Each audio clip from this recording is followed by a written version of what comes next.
A cold dawn seeps through the tattered banners of a hastily erected encampment, their colors dulled by rain and smoke, fluttering weakly against the sullen sky. Frost clings to chainmail like a brittle second skin, and the earth beneath shivers under the weight of a lingering night. Men stir, their movements slow, deliberate, as if each breath drawn through frosted lips exacts a toll. From the corners of the camp, thin spirals of smoke rise, licking the air with the scent of damp wood and embers struggling to live. The quiet is broken only by the occasional groan of a tent snapping back against a bitter wind, or the dull thump of a boot pressed into frozen mud. In this frozen hour, a young knight lingers beside his tent, fingers tracing the worn grip of his sword. The leather is frayed, the hilt cool, but familiar, and in it he feels the pulse of generations, the weight of names he will never speak aloud. Each groove in the metal tells a story of fathers, uncles, and men who have faced the abyss and returned, some broken, some merely changed.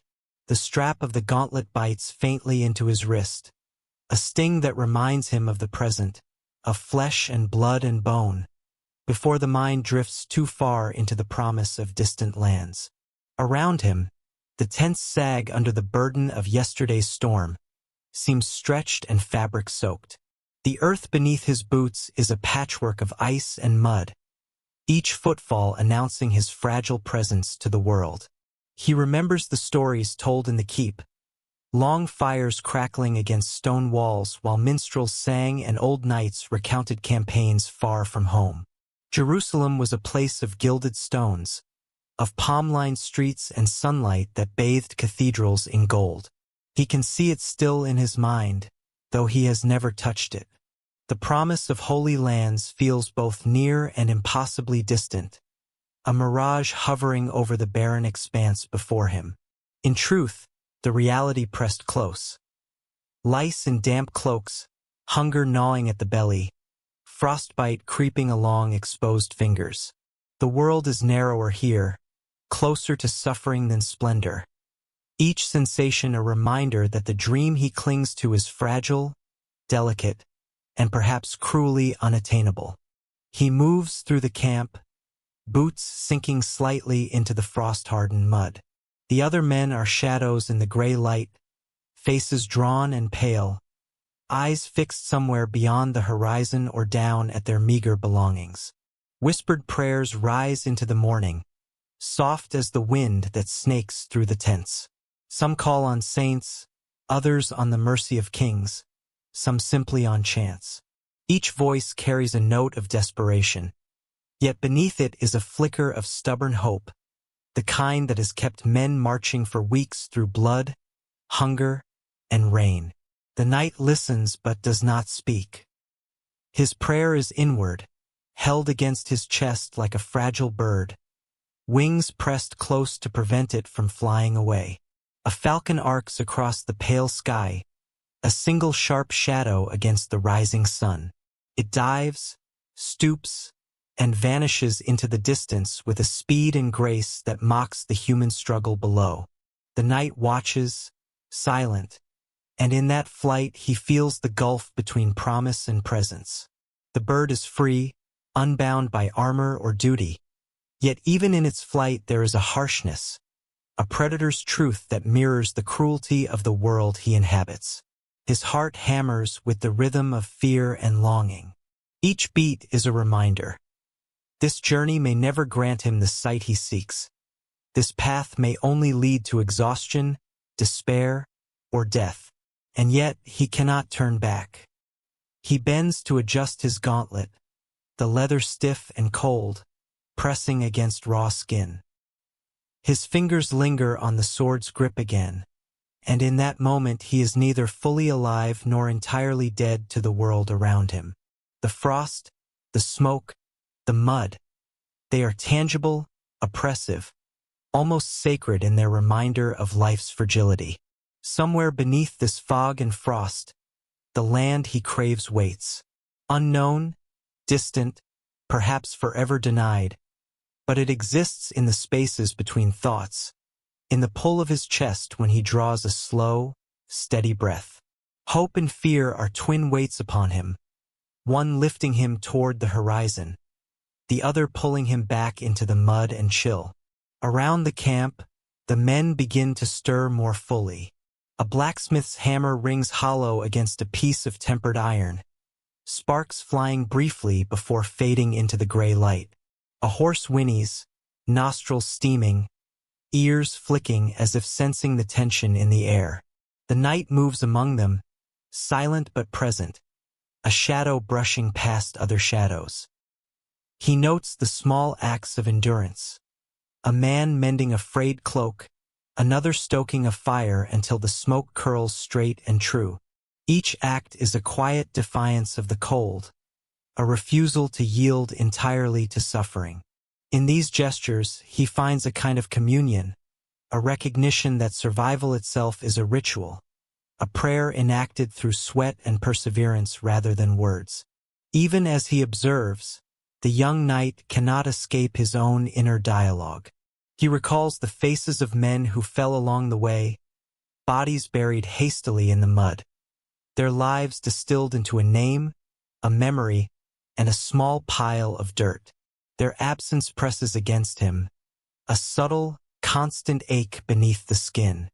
He wonders if he too will vanish into such anonymity, if the stories of this campaign will be told only by the few who survive, whispered as warnings or mythologized into something more than human. And yet he cannot stop.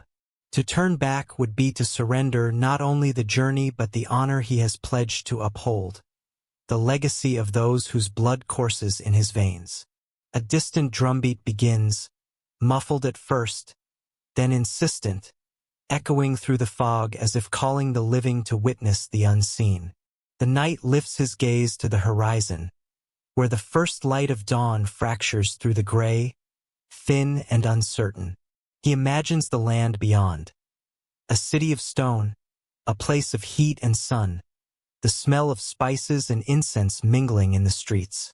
The vision is a flicker, almost cruel in its beauty, yet it propels him forward. Each step taken across this frozen, battered ground is both defiance and devotion, a testament to the human will when bound by duty and desire. He pauses, hands resting on the pommel of his sword, and breathes in the morning chill. The frost will melt, the sun will rise higher, and yet the journey remains unchanged. Endless, exacting, merciless in its demands. But there is also beauty here, he realizes, a quiet, grim majesty in the struggle, a dignity in endurance. The camp may be ragged, the men weary, and the dream distant, but within this frozen dawn there is life, and life demands witness.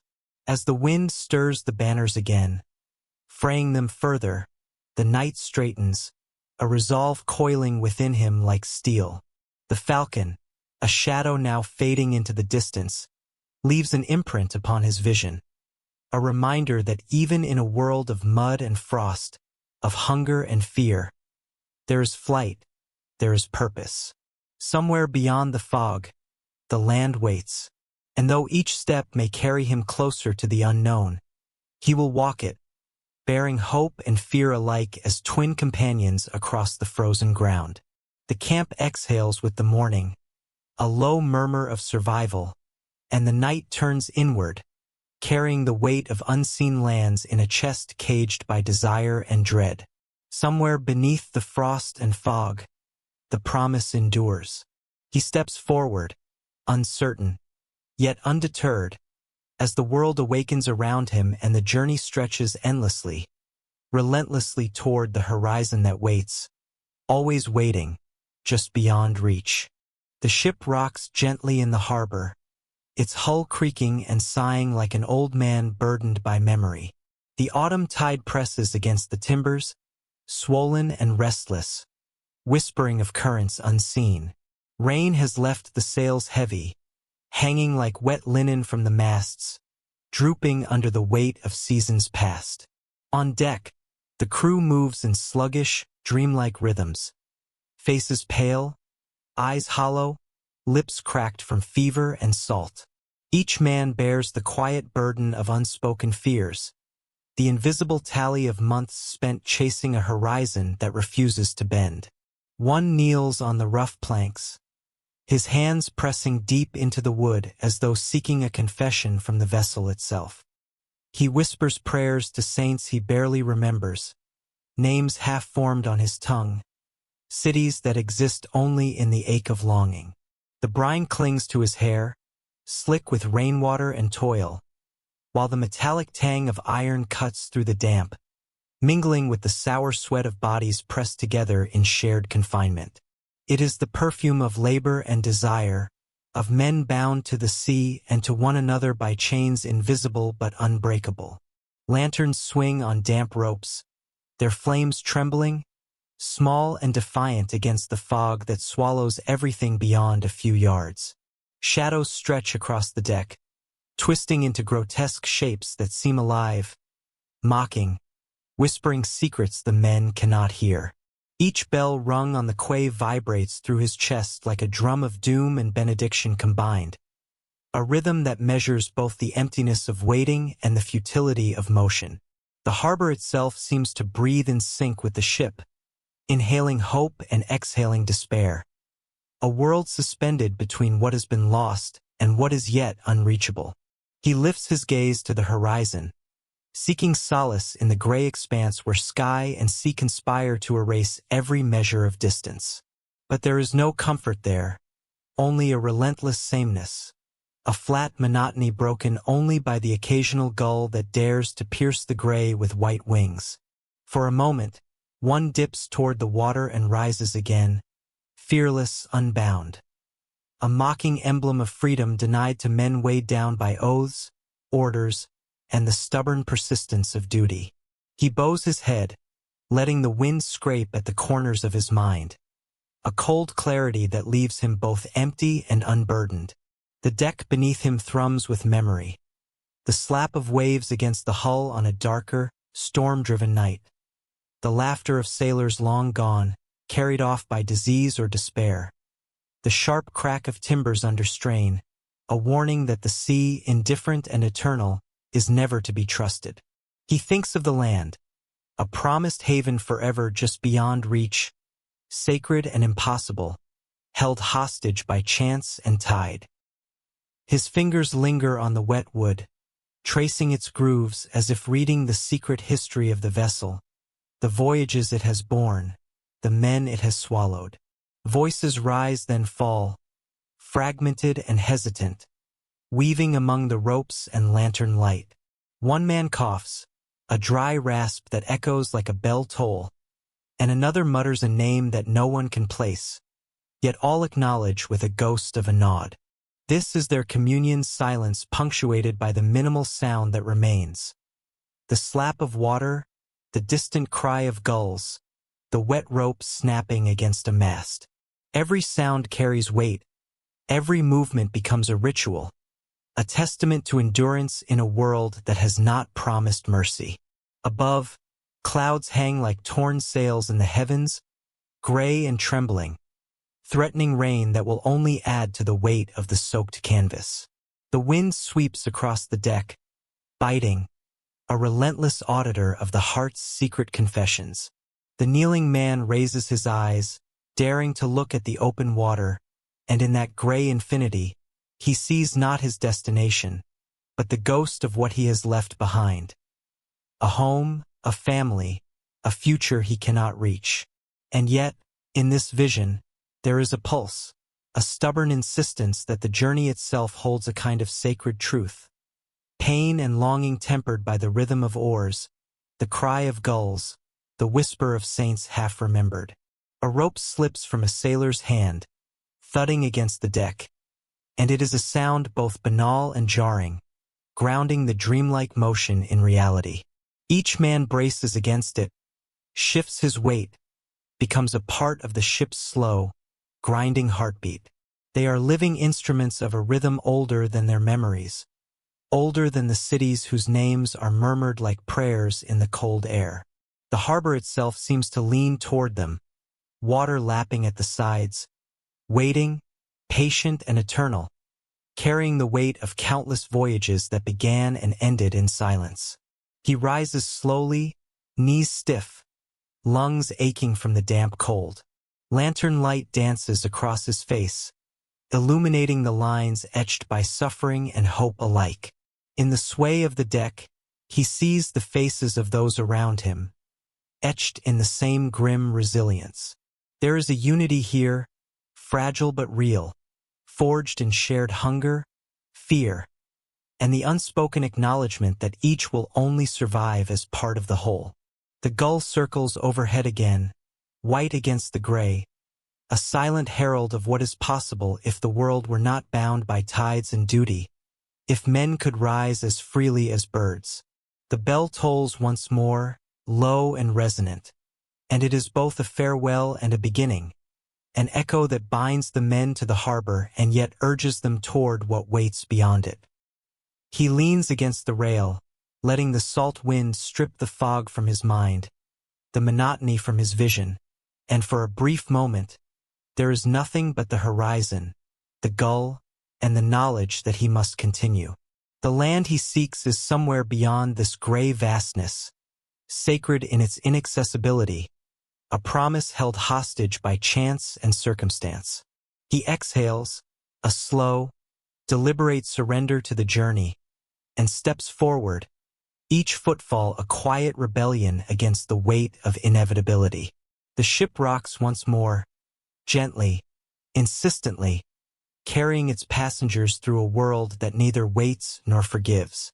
Lanterns flicker against the wet ropes, shadows twisting like memory, and the murmured prayers mingle with the scent of brine and iron. Somewhere beyond the horizon, somewhere past the gray expanse, the land waits, uncharted, unattainable, yet alive in the mind of every man aboard. And as the wind tears across the deck, he closes his eyes for a heartbeat, listening to the pulse of the harbor, the whisper of saints, the cry of gulls, and the steady rhythm of a world that moves on, indifferent but eternal. The tide carries him forward, and with it, the quiet certainty that though the land remains unseen, the journey itself is sacred, a testament to the courage of men who rise each day to meet the gray, the cold, and the impossible. He bows his head once more, letting the wind scrub his thoughts clean, feeling the weight of what has been lost, the hunger of what is yet to come, and the fragile, enduring hope that tomorrow will bring a glimpse of what he has long desired. The ship rocks, and he rocks with it, part of the eternal motion, suspended between what was, what is, and what must be, until the horizon itself yields its secrets. The marketplace lies empty, a hushed cathedral of stone and timber, silent except for the scrape of a lone cart over cobblestones slick with morning dew. The tents sag like weary bodies, their canvas sagging under the weight of lingering night, threads fraying in quiet protest. The air is heavy with memory, the scent of stale bread, its crust hardened by the hours, mingling with the distant smoke of hearths awakening in shuttered homes. Somewhere unseen, a bell tolls, long and low, vibrating through the empty square like a pulse, marking time that has slowed to a reluctant crawl. A mounted figure emerges from the misted alleys, his silhouette sharp against the soft gray light of dawn. The hooves of his horse strike the stones with relentless rhythm, a drumbeat of inevitability that reverberates in the hollows of the deserted streets. He clutches a small wooden cross, worn smooth by years of anxious fingers, its splintered edges biting into his palm.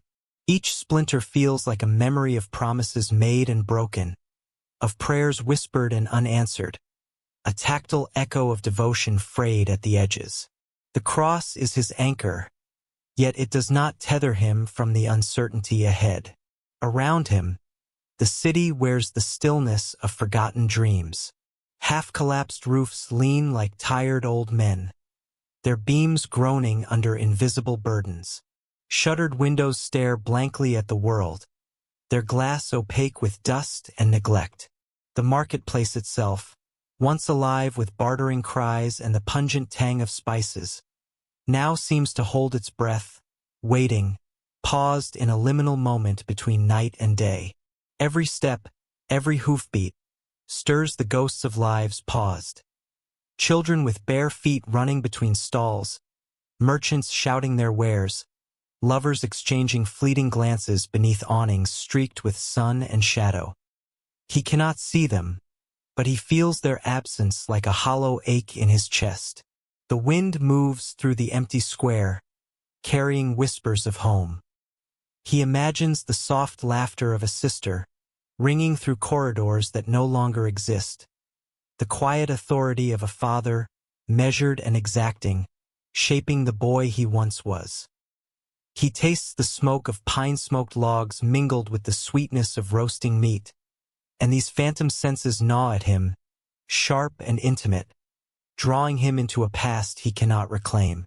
Nostalgia is a cruel companion, pressing his chest with a silent insistence, a reminder of all that has been left behind for roads unchosen, for battles fought in the name of faith and duty.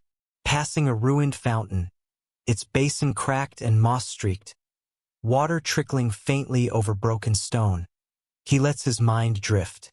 He imagines the rivers of Jerusalem, the sunlight glinting on golden domes, the murmur of prayers and languages that carry both promise and despair. Each vision is a lantern swung in the darkness of his memory, illuminating both longing and loss. He exhales slowly, letting the bitter taste of yearning settle on his tongue, the air heavy with the scent of wet stone and morning dew, a mixture of what is and what will never be again. The city remains a phantom, and his journey stretches endlessly forward, a line drawn across the landscape of both body and soul. His horse's flanks heave under the tension of anticipation, nostrils flaring with the metallic scent of blood and leather. The rider shifts slightly in the saddle, feeling the rhythm of the animal beneath him, a pulse that mirrors his own.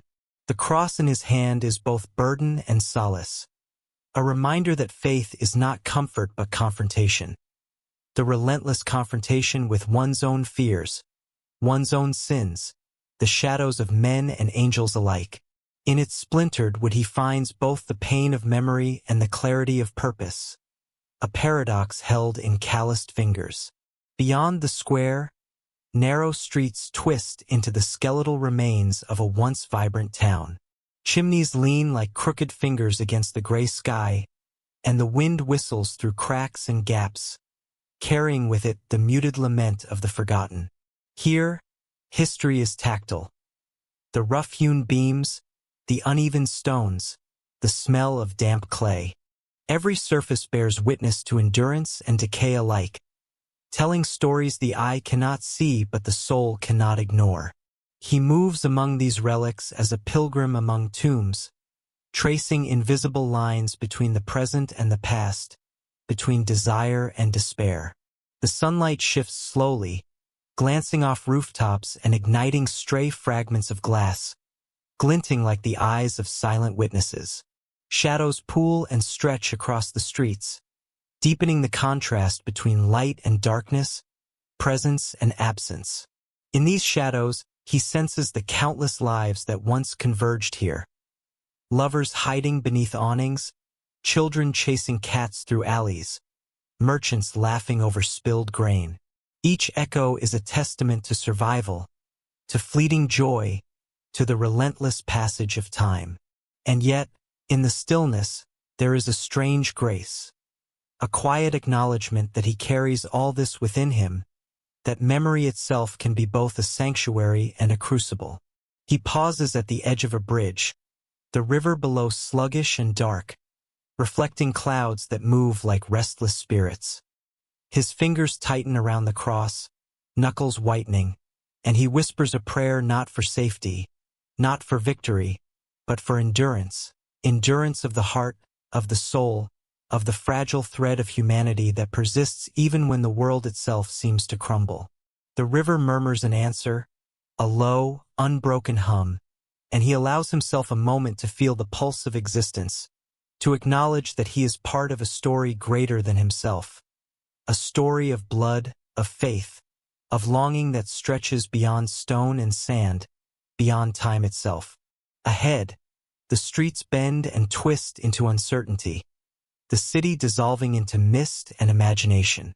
The sounds of life, footsteps, laughter, cries of merchants, remain absent, replaced by the soft sigh of the wind and the occasional echo of his own thoughts. Yet he does not falter. The stillness, though heavy with absence, is a companion rather than a curse. In this silence, he discerns the unspoken truths of his journey. The cost of devotion, the inevitability of solitude, the quiet miracles found in small acts of endurance. Each step, each hoofbeat, becomes a ritual, a testament to survival and to hope, fragile yet unyielding. As dawn shifts into a pale morning, he allows himself a final glance over the empty square. The ruined fountain glimmers faintly, the mist rising from the cobblestones like smoke from forgotten fires. He imagines the rivers of distant lands, the golden domes bathed in sun, and he feels a flicker of grace, a tether to something unseen yet profoundly real. The journey is endless, the path uncertain, but in the stillness of the empty marketplace, he has found a moment of clarity. Devotion not as a burden, but as a quiet, persistent force that carries him forward, across lands and memories, into whatever waits beyond the horizon. He spurs his horse onward, the rhythm of hooves echoing against walls and cobblestones, fading into the mist as the city retreats behind him. The cross, worn and splintered, remains a constant, a symbol of what has been endured and what must still be faced. The morning light catches in the horse's mane, flickering like liquid gold, and he leans forward, feeling the weight of the journey, the pull of memory, and the unspoken promise of what lies ahead. And in that silent, suspended moment, the city is no longer empty. It is alive within him, carried in the quiet devotion that binds past, present, and future together in a single, unbroken thread of hope. The forest is a cathedral of shadows, where light pierces through skeletal branches in shafts of pale silver, falling upon the frozen earth like fragments of prayer. Frost clings to every twig, sparkling faintly as if in whispered testimony to the cold. The knights march in single file, armor clinking, boots sinking into the leaf-strewn soil, each step both a ritual and a lament. Their breaths rise in ragged clouds, the sound swallowed by the cathedral of trees, leaving only the steady drum of their passage. The wind carries the scent of damp moss, pine resin, and smoke from distant chimneys. Villages glimpsed and passed too quickly to hold, like visions in a fevered dream. At the rear, a solitary figure lingers, fingers brushing against the rough bark of an ancient oak. He traces its grooves as if reading Braille, deciphering the stories of centuries pressed into the wood. In that silent communion, he imagines the Holy Land in colors so vivid they seem almost obscene against the muted browns and grays of northern woods. Gold and ochre of desert sun, the lapis sky stretching beyond memory, the warmth of stone beneath bare feet, all flickering inside him like a private illumination. Birds call above, high and distant, their songs carrying across the frost-bitten canopy, like litanies for lands he may never tread. He listens, chest tightening with a bitter yearning, a hunger sharper than any winter chill. Around him, companions murmur prayers, the words trembling on lips cracked by cold and hunger. For strength, they whisper, for survival, for miracles. Yet even as they invoke the divine, their eyes betray what their voices cannot. The terror is silent, slow, insidious. The gnawing hunger that steals the mind, the sickness that bends the body, the creeping realization that retreat may be the only wisdom. Shadows cling to the forest floor like spilled ink, darkening with each step. and in their depth he imagines the faces of those already lost, brothers in arms, friends, strangers whose names the wind has already claimed. They reach a clearing where sunlight flickers across a frozen stream, catching the ice in fleeting brilliance. The man kneels, fingertips brushing the glassy surface. The reflection staring back is not his own, but a tapestry of unfulfilled dreams, deferred hopes, promises denied by circumstance and fate. Each rippleless shard of ice is a mirror to what might have been. The Holy Land, the glory of battle, the salvation of a wandering soul. In this fragile, trembling mirror, he senses a sacred intimacy with his own devotion. Victory need not validate belief. Suffering, endurance, and the silent weight of hope are sanctified in themselves. The frost bites at his cheeks, and for a moment the world is still. He imagines the prayers of the knights behind him drifting upwards, curling around branches, pressing into the hollow of the sky. Their faith is a palpable presence, a living thing in the frozen air. And yet, the forest seems to hold its own counsel, indifferent, whispering secrets in the rustle of leaves and the crack of distant ice. He wonders if devotion, like the ice beneath his fingers, is beautiful only because it is transient, fragile, easily shattered. The thought brings both sorrow and clarity. The march resumes. Armor clinks, boots grind the frost and leaf into mud. Each footstep is a measure of endurance, each breath a whispered invocation. He walks, tracing the patterns of frost on fallen logs, imagining the unseen life. Mice scuttling beneath the snow, owls gliding silently between branches. Nature watches, impartial and patient, indifferent to human suffering and human hope alike. He reflects on the paradox. A world alive with motion and color, yet so often blind to the hearts that beat beneath the steel of their mail. Memories press against him unbidden. The warmth of a fire in a distant village, the laughter of a child, the tender hand of a sister, a mother, a lover, now swallowed by the interminable gray of winter and war. He recalls the first night of their departure, torches guttering in the wind, faces pale and set in grim determination. The bells of churches left behind tolling faintly in his memory, like distant echoes of a world he once belonged to. Every memory is a candle flickering against the darkness of this forest cathedral, fragile but defiant. As they pass another clearing, the wind rises, carrying with it the faint, acrid smoke of a burnt village. The scent is sharp, biting at the nostrils, and he draws a shuddering breath, tasting ash and despair.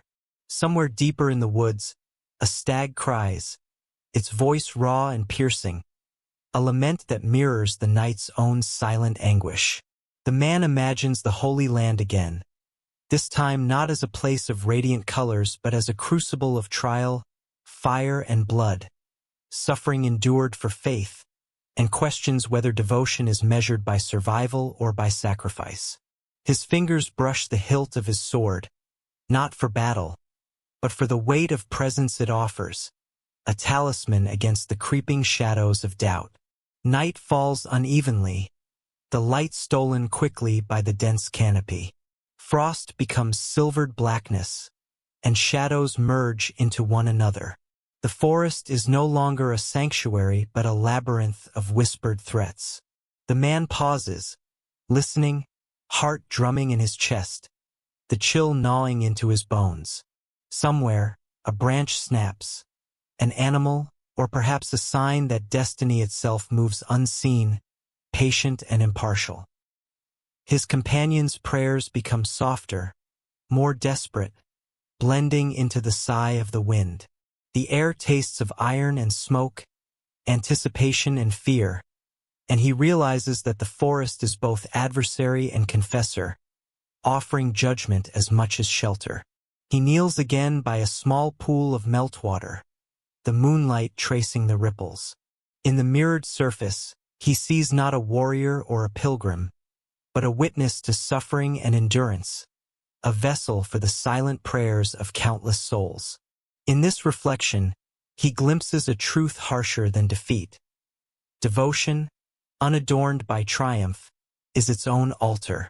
To walk faithfully through shadow and cold, through hunger and longing, is to enact a miracle that requires no witness but the heart itself. The forest exhales, settling into the hush of night, and he rises. His breath fogs before him, a small plume of warmth in the bitter darkness. The path ahead is uncertain, each step a question unanswered, each glance into shadow a confrontation with his own resolve. He feels the silent covenant between man and forest, one of endurance, observation, and respect. The frost crunches beneath his boots as he walks on, the reflection of stars caught in ice and eyes alike guiding him forward.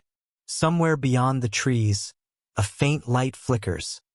Another clearing, another promise of sight, perhaps of hope. He cannot yet see what awaits, but the forest has taught him patience. Devotion is measured in footsteps taken through the cold, in fingers brushing bark and ice, in breaths whispered into the indifferent night. And as he marches forward, the forest, cathedral of shadows, holds him in its unspoken benediction, shaping the way for the next chapter of a journey that will demand faith, endurance, and the courage to dream amidst the frost. The castle gate yawns open, its iron-studded doors groaning under the push of hands raw with frostbite and toil. Each groan echoes through the twilight, a slow, metallic lament that rolls across the stones like the memory of old wars. Smoke curls from torches, twisting upward in spirals that vanish into the gray hush of early evening. The scent of roasted meat mingles with the sharp tang of wet stone, and beneath it all, the bitter sweetness of molten pitch lingers, a perfume of destruction and necessity. A knight pauses on the threshold, the echo of his boots swallowed by shadows that gather like old regrets. He feels the weight of an entire campaign pressing upon his shoulders, not as a burden of cloth and metal, but as the invisible pull of expectation, of battles yet to be fought and oaths that might die unfulfilled. Around him, banners droop, embroidered lions and crosses dulled by rain and the slow erosion of time. Once they had flown proud above charging cavalry and shouted prayers. Now they hang heavy and silent, soaked through with history's indifference. His gauntlet hand traces the carved stone lintel, rough against the skin beneath, and for a moment he imagines distant lands where spires rise like prayers into the sky. But those lands are dreams, unreachable as the setting sun, and he sees only the courtyard before him. Mud churned by boots and hooves, rubble gnawed by the winter's teeth, and a few scattered sparrows daring to feed in the hush, their soft pecking a fragile heartbeat against the stone. The chill of early evening seeps through the gaps in his armor, slipping into his bones like an accusation. He feels mortality pressing closer with every breath. Inhaling, he lets the scent of wet earth fill his lungs, grounding him in the stark truth that devotion is measured not by arrival, but by endurance. The world outside the walls may boast of victories and spoils, of triumphs written in gold and song. Yet here, in the cold mud and shadowed corridors, courage is quieter, slower, measured in the unrelenting march of boots across frost and blood, in the silent suffering of men who serve not for glory, but because the path demands it. As he steps further into the courtyard, the shadows seem to lean closer, as if curious, listening, remembering.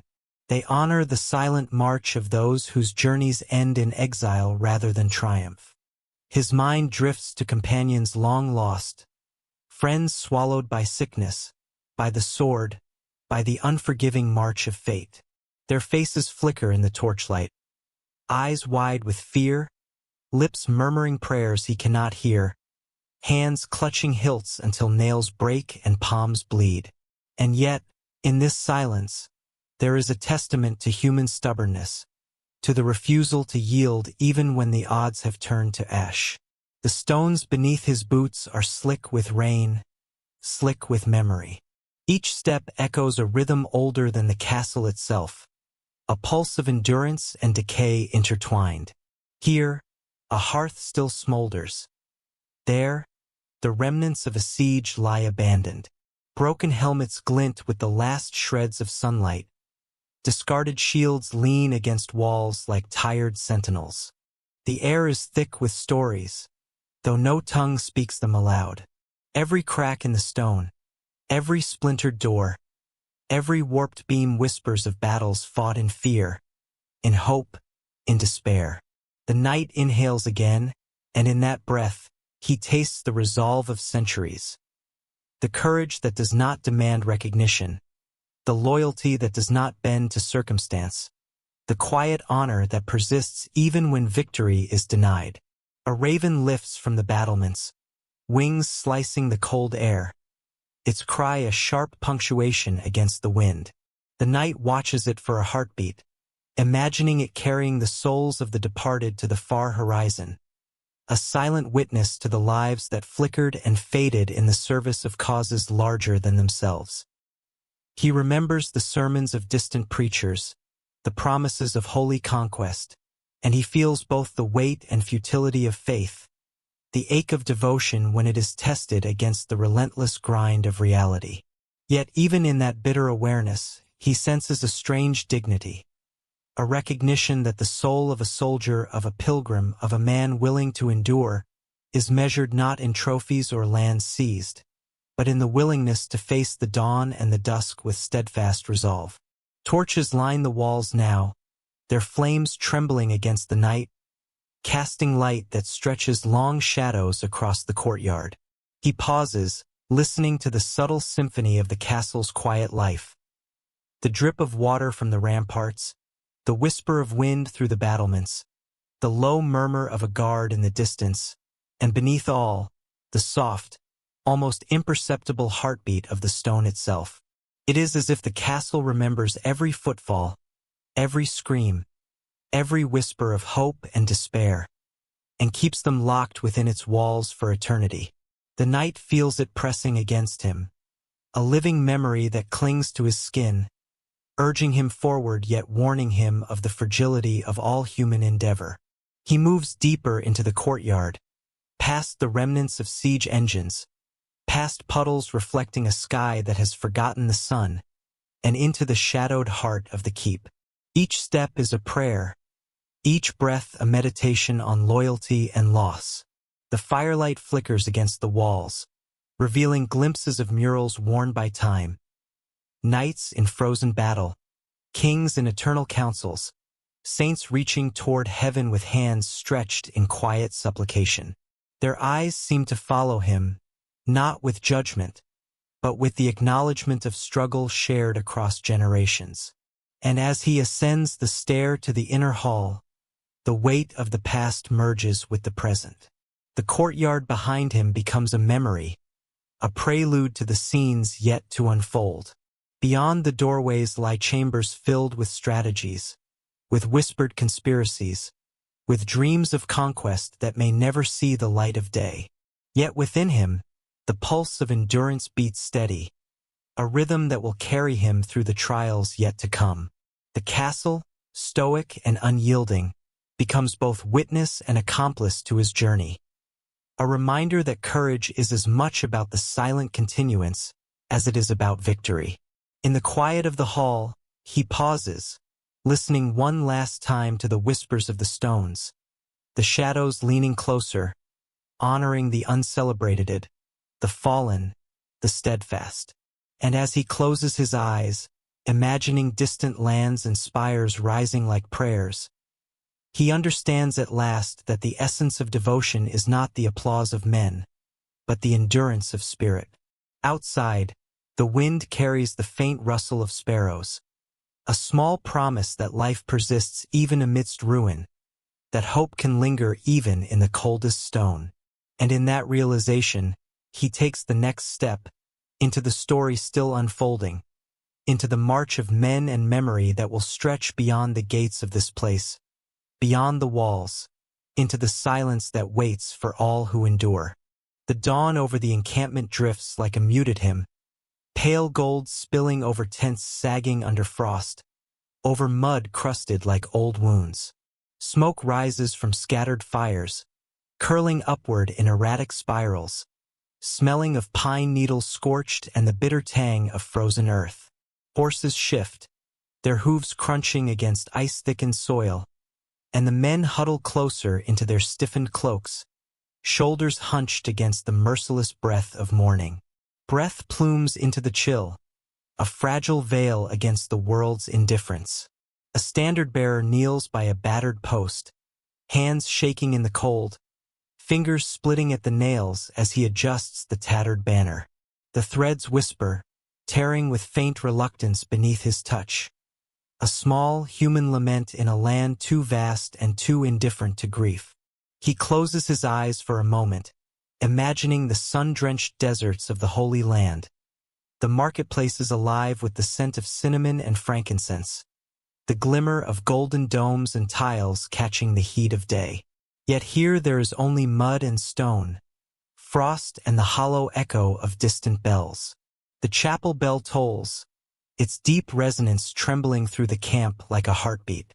Each strike vibrates against ribs, bones, and memory alike. Men bow their heads, muttering prayers swallowed by wind, each syllable a fragile offering against the vast machinery of war and chance. Some pray for protection, others for mercy, a few for vengeance. And in the quiet spaces between the strikes, the absence of sound is as heavy as the iron in their packs, as binding as the chains they have yet to meet. A child shivers beneath a cloak, too small, too fragile to carry sword or shield, but clutching a wooden cross worn smooth by fingers that have felt only fear. His eyes, wide and unblinking, meet the gaze of the standard-bearer. In that moment, the world narrows to a point. The child, the banner, the frost-bound ground between them. A surge of sorrow presses against the man's chest, heavy and precise. Will these children ever see the lands for which the old songs were sung? Will they hear the distant call of temples in sunlit streets? Or will their memories be only of mud, of blood, of cold fires that burn for warmth rather than devotion? The man exhales slowly, letting the bitter air carve clarity into his heart. He knows now that the worth of the journey is not counted in conquered walls or emptied cities, but in the persistence of hope where it seems least possible. Even in a land that grinds men to dust, even when the horizon is a blur of stone and mist, the human spirit endures. Endures, stubborn and defiant, like moss gripping to frozen rock. A raven lands on a nearby post, black wings catching the slanting sunlight, shimmering like oil on water. It cocks its head, regarding the encampment with quiet judgment. The man allows a faint smile, acknowledging in the stillness of the bird a sacred, unspoken truth, that endurance is both a burden and a grace, a test written in the language of wind and frost. Around him, the camp awakens reluctantly. Soldiers drag boots through ice-slick mud, hands raw with cold, faces etched with exhaustion and something else, a dull, relentless fear. The clatter of weapons being checked, the hiss of hot water poured into tin cups, the low, mournful call of someone beginning to sing a psalm. Each sound is a fragment, a shard of life asserting itself against the crushing weight of silence, of inevitable struggle. He walks among them, boots sinking slightly in the softened mud, feeling the ache of every step. Faces rise and fall, eyes meeting his with fleeting acknowledgement. Some with hope, some with suspicion, others with the blank stare of those who have carried too much to notice a dawn's beauty. Their breaths fog the air, forming ghostly clouds that dissolve as quickly as they appear, just as their lives, fragile and fleeting, drift through the seasons of this campaign. He passes the tents, the canvas sagging under frost and the weight of last night's struggle. Inside, some still sleep, curled against the bitter cold, clutching remnants of home. A mother's handkerchief, a scrap of bread, a rosary fraying at the edges. Outside, the horses snort and paw at the frozen earth, impatient for the journey to resume, for the war that will consume them all. Even the wind seems to hesitate here, moving like a cautious animal, brushing over faces, shifting banners, bending torches in quiet reverence. And yet, in the midst of this cold, relentless mourning, life persists. Small gestures, a hand offered to steady a horse, a whispered word of encouragement, a shared piece of bread, become heroic acts, luminous against the gray canvas of hardship. The man thinks of those lost already, of companions whose names are now ghosts, remembered only in silence and in the trembling of banners. He thinks of the stories that will not be sung, the songs that will never find voice, and feels a hollow ache that is both mourning and warning. Time stretches thin across the camp, measured in the subtle movements of men and beasts, in the rhythm of distant bell and rustling cloak. Each heartbeat counts as an affirmation, each breath a quiet rebellion against the world's indifference. Even in such scarcity, the soul discovers what it has always sought: beauty in endurance, dignity in suffering, grace in the act of continuing when the world offers only a cold hand. The standard-bearer stops at the edge of the encampment, looking toward the horizon where frost-laden hills rise and fall like silent witnesses. The sun, now a pale disk, begins its slow burn, touching the tips of tents, the backs of huddled soldiers, the sharp edges of weapons. Light and shadow play across the frozen mud, painting the world in a transient mosaic of hope and despair. In the flicker of such moments, he glimpses the fragile miracle of existence itself, that amidst hunger, fear, and the omnipresent shadow of death, life asserts itself stubbornly, like the greenest moss beneath the coldest stone. A sudden gust carries the smell of smoke and pine through the camp once more, mingling with the colder, sharper scent of frost. He inhales deeply, letting it fill his lungs and steady his heart. The journey ahead is long, uncertain, and merciless. Yet the dawn, the banners, the children, the raven, all testify that even in desolation, something endures. And that endurance, fragile though it may be, is the truest measure of all they seek.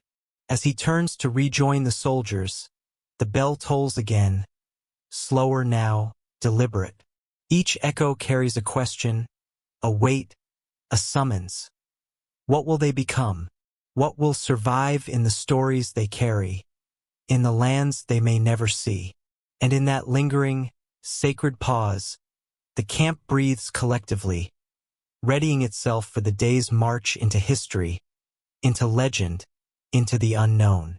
The frost glimmers one last time in the morning sun, a promise that even in the coldest hours, hope moves forward, unbroken and unbowed. Rain drums on the wooden palisade like 1,000 impatient fingers, each strike a metronome of uncertainty. The wind howls across the battlements, carrying the sharp tang of wet earth and the iron scent of looming battle. Men huddle beneath threadbare cloaks, their faces pale, teeth chattering as if the storm itself had a will to break them. Every gust lashes the soaked timbers, bending them under its weight, and the commander leans against a splintered post, knuckles white on his spear, eyes fixed on the misted horizon. The storm is not just outside. It roars within every chest, a reminder of promises made under sunnier skies, of vows uttered in the scent of incense and the golden heat of distant temples. Memories cling like shadows. He recalls bustling bazaars where spices and silk tumbled from carts like cascades of color. He remembers the clamor of languages unknown, cries of merchants, laughter twisted by bartering, and the soft, distant song of temple bells over stone-paved streets.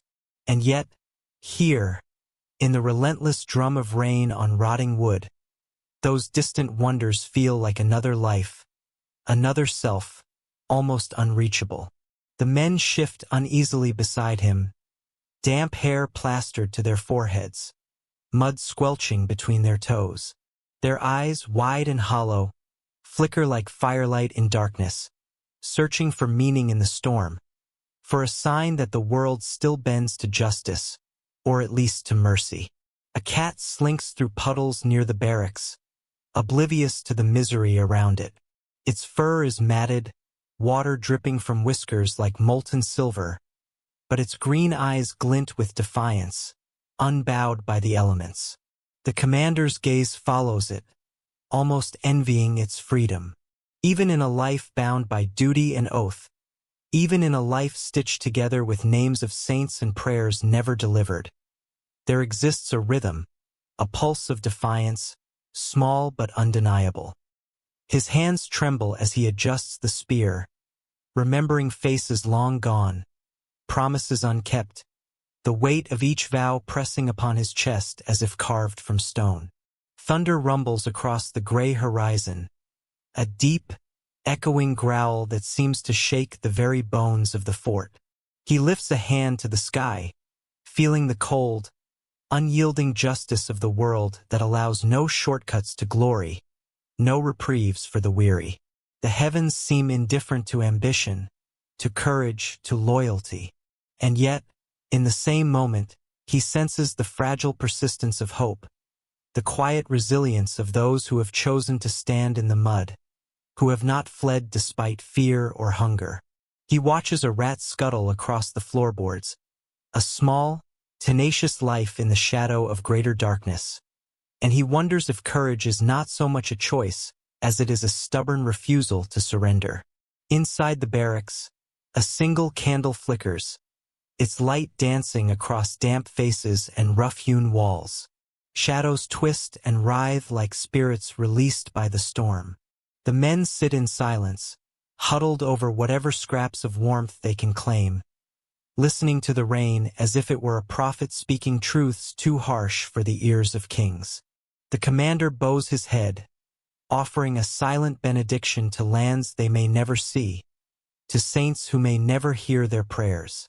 Each man carries his own burdens, each heart its own list of debts and betrayals, and yet, together, they form a fragile tapestry of endurance, woven from shared suffering and quiet acts of courage.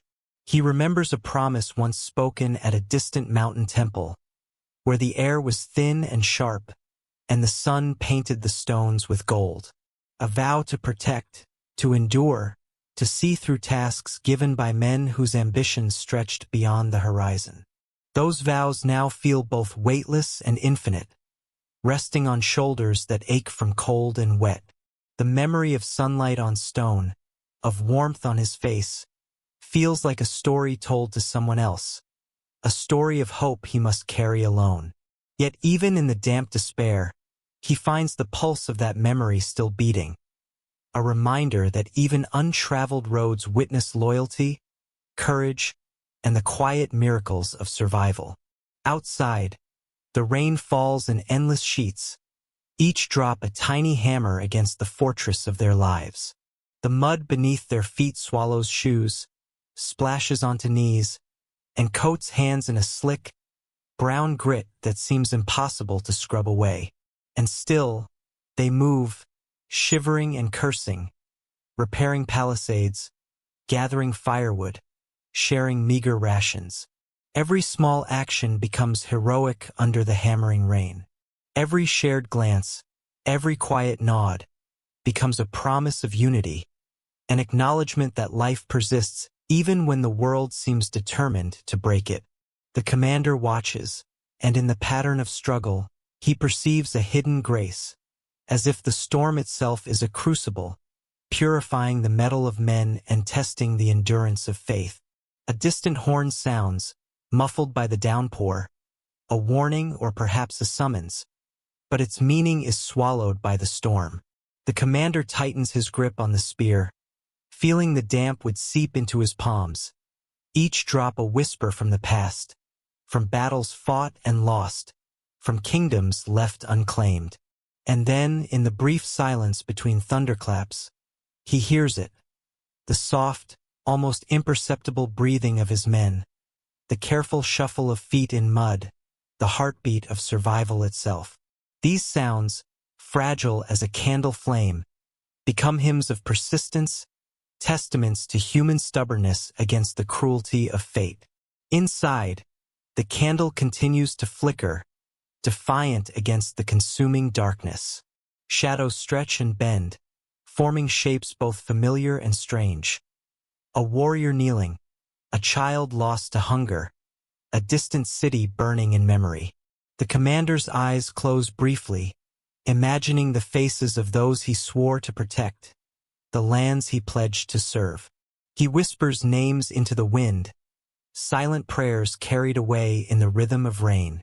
And though no answer comes, he feels the weight of something greater, some unseen force acknowledging their endurance, their courage, the minute triumphs of simply remaining alive. The storm will not relent. It will soak, batter, and strip away comfort. Yet, within this relentless chaos, the commander recognizes life's quiet rebellion. The men who endure, the animals who survive, the small lights flickering in darkened corners. He sees the paradox of existence, that even in desolation, there is beauty, that even under endless trial, there is grace. The rain becomes a symphony, each drop a note in a composition of survival, courage, and the fragile persistence of hope.